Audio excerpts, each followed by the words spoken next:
बहुत से लोग विवादित ढांचा गिरने की बात करते हैं, मगर इस हिंदुस्तान में कश्मीर में एक चरारे शरीफ की मजार थी जो सैकड़ों साल पुरानी थी, उसे जला के ध्वस्त कर दिया गया और जलाने वाला कश्मीर भाग गया। उसके बारे में कोई नहीं बोलता। सेकुलरिज्म का सूरमा उत्तर से दक्षिण तक चुप बने रहते हैं। हमारे दिल में उसके लिए भी दर्द है कि मुस्लिम समाज के लिए सबसे मुकद्दस मस्जिद हजरत बल पे नवंबर 1993 में आतंकवादियों ने कब्जा कर लिया था। ये वो भी दौर था, मगर इसके बावजूद किसी को उस दौर में खराबी नजर नहीं आती थी। बो दिए विष बीज किसने, अब वितस्ता ने पुकारा, क्यों झुलसता जा रहा कश्मीर नंदन वन हमारा। आज मोदी जी की सरकार आने के बाद हम कह सकते हैं, पर आज दुनिया का सबसे ऊंचा पुल अक्सनी पर हमारा जो उभरता जा रहा, जो निखरता जा रहा कश्मीर नंदन वन हमारा। जम्मू कश्मीर के सामने स्वतंत्रता के बाद से अगर मैं कहूं तो एक मिश्रित भावना आती है, क्योंकि हम कहते हैं कि भारत दुनिया का सबसे प्राचीनतम राष्ट्र है, मोस्ट एंशिएंट सिविलाइजेशन है, लिविंग सिविलाइजेशन। उत्तर से दक्षिण तक सारे राज्यों के नाम बदल गए, एक ही राज्य है जिसका प्राचीन काल में जो नाम था, नीलमत पुराण में यदि कश्मीर था तो आज भी कश्मीर है।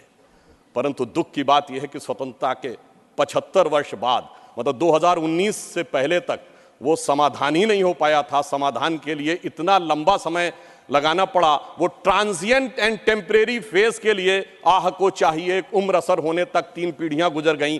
तब जाके जब हमारे गृह मंत्री अमित शाह जी ने और प्रधानमंत्री श्री मोदी जी ने वो हिम्मत दिखाई तो अगस्त 2019 में उससे मुक्ति मिली। 3 प्रकार की समस्याएं कश्मीर के पास रही थी, जिसे हम 3D कह सकते हैं। डिलिमिटेशन थी, डोमिसाइल थी एंड डेवलपमेंट थी। हमारी सरकार ने 2019 के बाद तीनों के बारे में समग्र रूप से विचार करना शुरू किया, और जैसा कि इस विधेयक में है कि आरक्षण से वंचित वर्गों को समुचित, न्यायपूर्ण, न्याय संगत आरक्षण की व्यवस्था सुनिश्चित कराई गई। पुनर्गठन को न्याय संगत बनाकर संतुलित विकास का मार्ग प्रशस्त किया जा रहा है। विस्थापितों के लिए बहाली और विकास के नए अवसर उपलब्ध कराए जा रहे हैं। 2019 के विधेयक के द्वारा जम्मू कश्मीर विधानसभा में 83 सीटें थी, उन्हें बढ़ाकर 90 किया गया, जिसमें 6 शेड्यूल कास्ट के लिए आरक्षित थी परंतु शेड्यूल ट्राइब्स के लिए नहीं थी। इसमें पहली बार 9 सीटें अनुसूचित जनजाति के लिए आरक्षण की गई हैं। और अब जम्मू में पहले 37 सीटें होती थी, अब 43 होंगी, और कश्मीर में इससे पहले 46 और थी, अब 47 होंगी। पाकिस्तान ऑक्यूपाइड कश्मीर की यथावत रहेंगी। नामित सदस्य पहले 2 थे, अब 5 होंगे, जिनमें कि 1 महिला और 1 पाकिस्तान अधिकृत कश्मीर से भी होगा। अतः हम कह सकते हैं कि हम अब व्यवस्था को न्याय संगत और युक्तपूर्ण प्रतिनिधित्व की तरफ ले जा रहे हैं।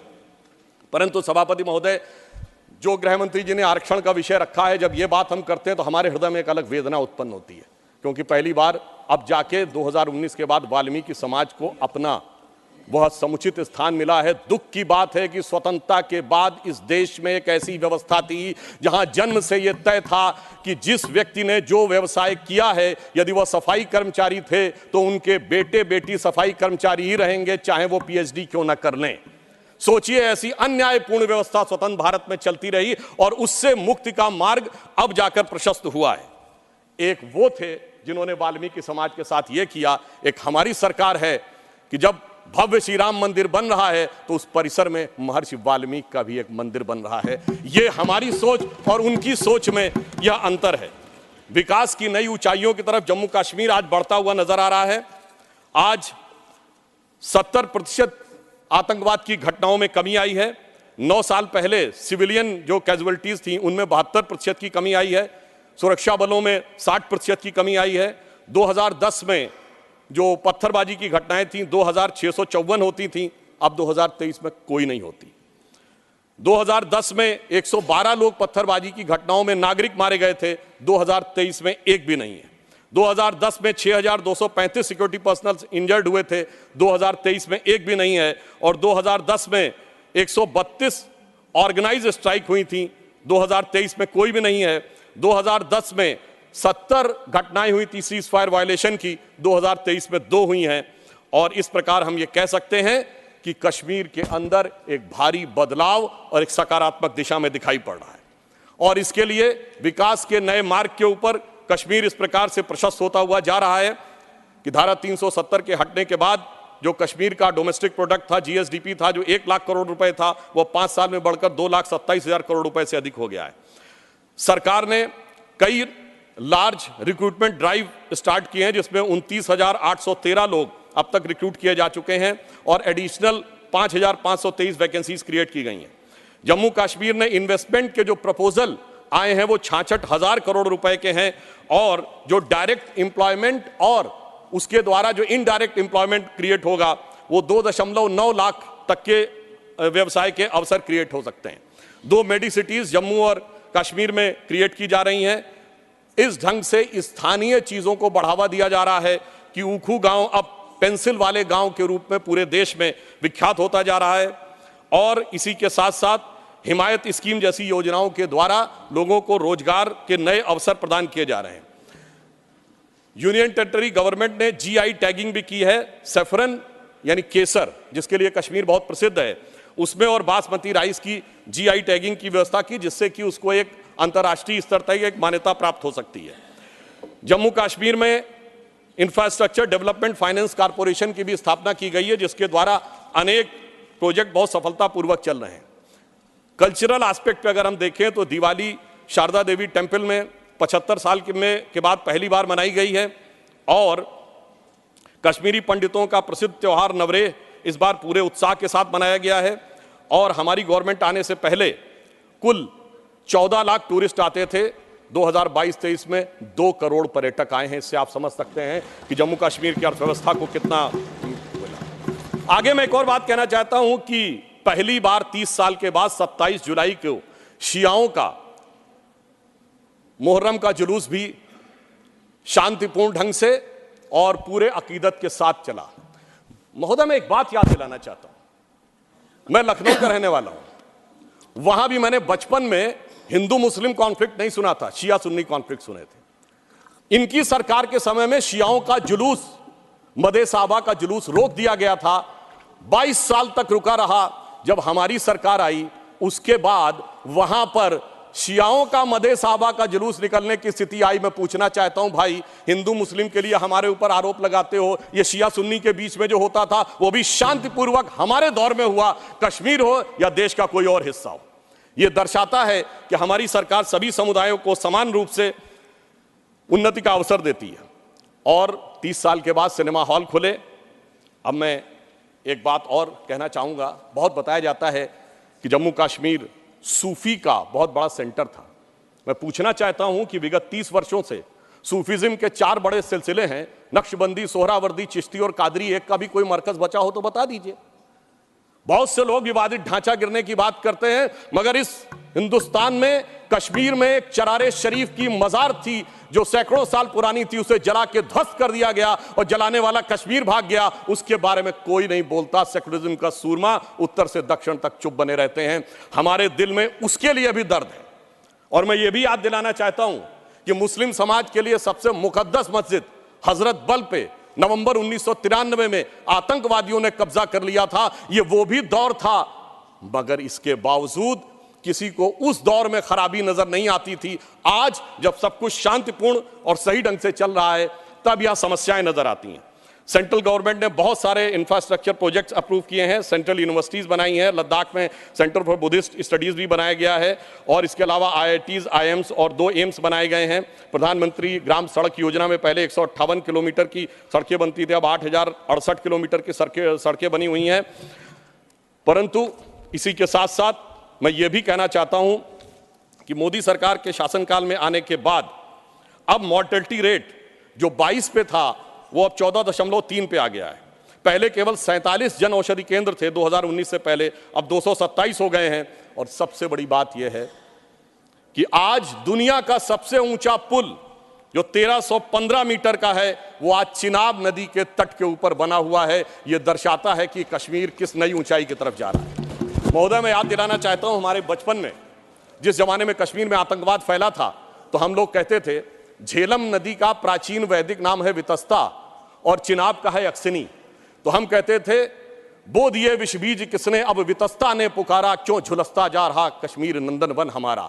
आज मोदी जी की सरकार आने के बाद हम कह सकते हैं, पर आज दुनिया का सबसे ऊंचा पुल अक्सिनी पर हमारा जो उभरता जा रहा, जो निखरता जा रहा कश्मीर नंदन वन हमारा। अब मैं एक और भी बात यह कहना चाहता हूं कि 21 हाइड्रो पावर प्रोजेक्ट्स भी चल रहे हैं। G20 जिस शानदार तरीके से हुआ वो हम सब ने देखा। परंतु यहां मैं एक बात कहना चाहूंगा कि यह विषय इतना आसान नहीं था जितना समझा जाता है। जिस समय आतंकवाद शुरू हुआ था, जस्टिस नीलकंठ गंजू की हत्या उस समय हुई जब श्री राजीव गांधी जी के नेतृत्व में भारत के इतिहास की सबसे मजबूत सरकार थी। वो तो लोगों को याद होगा, मुझे याद है मान्यवर, बचपन में बहुत से लोगों को नहीं याद होगा। वर्ल्ड कप 1983 का जीतने के बाद इंडिया का पहला वनडे इंटरनेशनल कहां हुआ था? 13 अक्टूबर 1983 को श्रीनगर में, भारत और वेस्ट इंडीज के बीच में। और वहां पर भारतीय टीम के खिलाफ नारे, चलिए वो तो अलग है, पाकिस्तान जिंदाबाद के नारे, भारतीय टीम के लोगों के ऊपर चीजें फेंकी गई, पिच खोद दी गई। उस समय तो सर्वकालीन शक्तिशाली प्रधानमंत्री जिन्हें विपक्ष मानता है, श्रीमती इंदिरा गांधी जी का शासन था। परंतु उसके बाद ऐसा दौर भी आया कि वो सब लोग आरोप से छूट गए। कल माननीय गृह मंत्री जी ने जब लोकसभा में कहा था, कुछ गलतियों के बारे में कहा था, तो वहां पर नेता प्रतिपक्ष ने कहा था कि साहब गलतियां अगर हैं तो इस बारे में चर्चा कर ली जाए। तो मैं सिर्फ ये बताना चाहता हूं कि अगर गलतियों की बात होगी तो बहुत सी ऐसी गलतियां हैं जिन्हें विशेष रूप से ध्यान रखने की आज आवश्यकता है। मैं सिर्फ एक दो तीन तथ्य लोगों के सामने रखना चाहता हूं। जब स्वतंत्रता के उपरांत रियासतों के विलय का महकमा सरदार पटेल के पास था, तो केवल कश्मीर नेहरू जी ने अपने पास क्यों रखा था? नंबर 2, 1946 में महाराजा हरि सिंह जी के विरुद्ध विद्रोह के आरोप में जब शेख अब्दुल्ला जेल में बंद थे, तो पंडित नेहरू स्वयं उनको छुड़ाने के लिए कश्मीर गए और वो भी गिरफ्तार हो गए। यह बात मौलाना आजाद ने अपनी किताब इंडिया विंस फ्रीडम में लिखी है कि इससे तत्कालीन कांग्रेस नेता बुरी तरीके से हतप्रभ हो गए। और इस परिस्थिति में जिस समय पाकिस्तान ने आक्रमण किया, उसे कबायली आक्रमण क्यों कहा गया, सेना का आक्रमण क्यों नहीं कहा गया? और इसके अतिरिक्त मैं यह भी कहना चाहूंगा कि जिस समय यह कश्मीर का संघर्ष हुआ, एक फैक्ट रखना चाहता हूं, उस समय तो माउंटबेटन 30 जून 1948 तक वाइसरॉय थे। भारत की सेना अध्यक्ष जनवरी 1949 तक जनरल रॉय बूचर था और पाकिस्तान की सेना का अध्यक्ष जनवरी 1951 तक अंग्रेज था। तो भाई यूनाइटेड नेशंस में जाने की क्या आवश्यकता थी?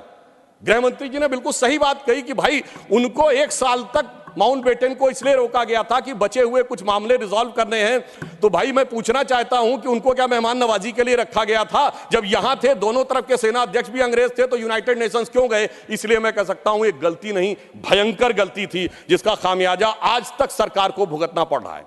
और फिर इतना ही नहीं, करेस्पॉन्डेंट ऑफ सरदार पटेल से बहुत स्पष्ट है कि वहां लिखा जा रहा था कि residual powers will be vested in the interim government of Jammu and Kashmir, जिसको सरदार पटेल के इंसिस्टेंस के ऊपर यूनियन गवर्नमेंट कर दिया गया। अगर रेजिडुअल पावर्स उनके पास वेस्टेड होती तो आप समझ सकते हैं कि आज कितनी बड़ी चुनौती का सामना करना पड़ता। और ये correspondence of Sardar Patel 1945 to 50 के खंड 1 में जो वी शंकर उनके सेक्रेटरी थे, उन्होंने इस बात को लिखा है। अब मैं एक बात और ध्यान देना चाहता हूं कि प्रथम लोकसभा में कश्मीरी पुनर्वास के कैबिनेट मंत्री अजीत प्रसाद जैन जी ने अपनी किताब कश्मीर व्हाट रियली हैपेंड में लिखा है कि the draft was approved by Sheikh and his colleagues and then passed by the Congress party. ये मैं नहीं कह रहा हूं, उनकी सरकार के कैबिनेट मिनिस्टर कह रहे थे। और इसमें अंत में एक और व्यक्ति का उद्धृत करना चाहता हूं जो भारत के मुख्य न्यायाधीश रहे, जस्टिस मेहरचंद महाजन, जो कि उस समय कश्मीर रियासत के प्रधानमंत्री थे। उन्होंने आकर कहा कि 24 अक्टूबर 1947 को वो पत्र लेकर आ गए थे, परंतु उसके बावजूद 2 दिन तक सिर्फ इसलिए मामला अटका रहा। ये मैं नहीं कह रहा हूं, जस्टिस महाजन ने अपनी किताब लुकिंग बैक में लिखा है, क्योंकि नेहरू जी की यह शर्त थी कि शेख अब्दुल्ला का पहले स्थान तय हो जाए नई सत्ता में, इसके उपरांत ही कश्मीर के विलय का प्रस्ताव होगा। वो सारी बातें आपको पता होगी कि जब उस समय उन्होंने कहा था कि हम जाकर कराची चले जाएंगे यदि हिंदुओं की रक्षा की गारंटी श्रीनगर में फंसे हुए लोगों की ली जाए।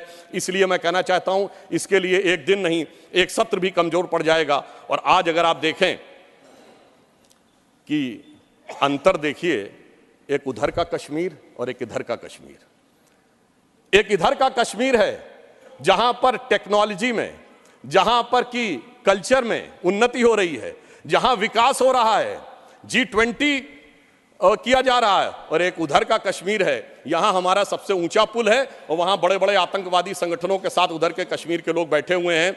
इसलिए मैं ये भी कहना चाहता हूं कि इन 75 वर्षों के बाद जो कुछ भी बदलाव आया है वो इस सीमा तक आया है कि मैं सिर्फ ये कहना चाहूंगा कि जो मोदी जी ने हिम्मत दिखाई उसकी वजह से आज ये बदलाव आया। जिसे एक पंक्ति में कहना चाहूंगा कि दर्द की रात गई, गम के जमाने भी गए, और मोदी जी की हिम्मत से कई दाग पुराने भी गए। और इसके लिए सर एक बस पंक्ति कह देता हूं, इसके लिए जिस दृढ़ इच्छा शक्ति की आवश्यकता थी वो हमारे गृह मंत्री जी ने और प्रधानमंत्री जी ने दिखाई। मैं कहना चाहूंगा कि आप सब लोग दलगत भावना से ऊपर उठकर उसका समर्थन करिए, क्योंकि सर्दी का मौसम आ गया है और इस समय बर्फीली हवाएं वहां चलती हैं। तो यह पंक्ति कहकर समाप्त करना चाहता हूं, न जो बर्फ की आंधियों से लड़े हैं, कभी पग न उनके शिखर पर पड़े हैं, जिन्हें लक्ष्य से कम अधिक प्यार खुद से, वही जी चुरा कर तरसते खड़े हैं। अगर बढ़ सको तो पखेरु बनो तुम, प्रवरता तुम्हारे चरण चूम लेगी, न हो साथ कोई अकेले बढ़ो तुम, सफलता तुम्हारे चरण चूम लेगी। धन्यवाद। श्री मोहम्मद